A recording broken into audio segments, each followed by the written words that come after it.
Bengaluru CCB ಪೊಲೀಸರು ಭರ್ಜರಿ ಕಾರ್ಯಾಚರಣೆ ನಡೆಸಿ ವಿದೇಶಿ ಡ್ರಗ್ಸ್ ಪೆಡ್ಲರ್ನನ್ನ ಬಂಧಿಸಿದ್ದಾರೆ.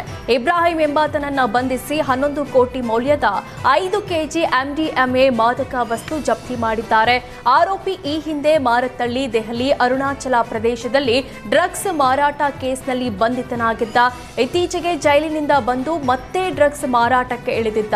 ಬಿಸಿನೆಸ್ ವೀಸಾದಡಿಯಲ್ಲಿ ಭಾರತಕ್ಕೆ ಬಂದಿದ್ದ ಆರೋಪಿಯನ್ನ ಸಿಸಿಬಿ ಪೊಲೀಸರು ಬಂಧಿಸಿದ್ದಾರೆ.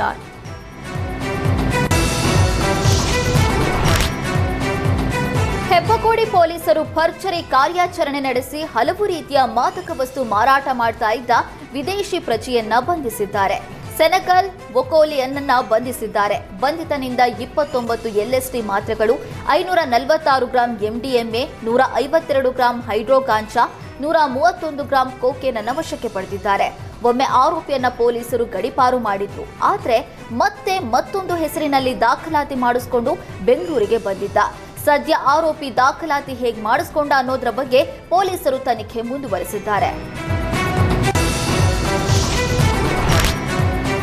ಗಾಂಜಾ ಪೆಡ್ಲಿಂಗ್ ಮಾಡ್ತಾ ಇದ್ದ ಅನಂತ ಎಂಬಾತನನ್ನ ಮಹಾಲಕ್ಷ್ಮಿ ಲೇಔಟ್ ಪೊಲೀಸರು ಬಂಧಿಸಿದ್ದಾರೆ. ಬಂಧಿತನಿಂದ ಬರೋಬ್ಬರಿ 30 ಕೆಜಿ ಗಾಂಜಾವನ್ನ ವಶಪಡಿಸಿಕೊಂಡಿದ್ದಾರೆ. ಕೇರಳ ಮೂಲದ ಅನಂತ ಎಂಬಾತ ಬಿಕಾಂ ಪದವೀಧರನಾಗಿದ್ದು ಎಐ ವಿಡಿಯೋ ಡೆವಲಪರ್ ಆಗಿ ಕೈತುಂಬ ಸಂಬಳ ಪಡಿತಾ ಇದ್ದ. ಆದರೆ ಹೆಚ್ಚಿನ ಹಣದಾಸೆಗೆ ಬಿದ್ದು ಕಾಲೇಜು ವಿದ್ಯಾರ್ಥಿಗಳನ್ನ ಗುರಿಯಾಗಿಸಿ ಗಾಂಜಾ ಮಾರ್ತಾ ಇದ್ದ. ವಿಶಾಖಪಟ್ಟಣಂನಿಂದ ಗಾಂಜಾವನ್ನ ತಂದು ಬೆಂಗಳೂರಿನ ವಿವಿಧೆಡೆ ಅನಂತ ಮಾರ್ತಾ ಇದ್ದ.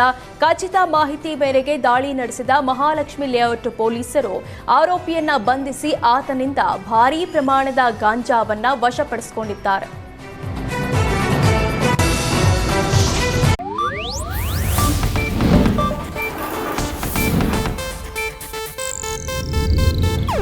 ಇದು ಏಷ್ಯಾನೆಟ್ ನ್ಯೂಸ್ ನೆಟ್ವರ್ಕ್ ಪ್ರಸ್ತುತಿ.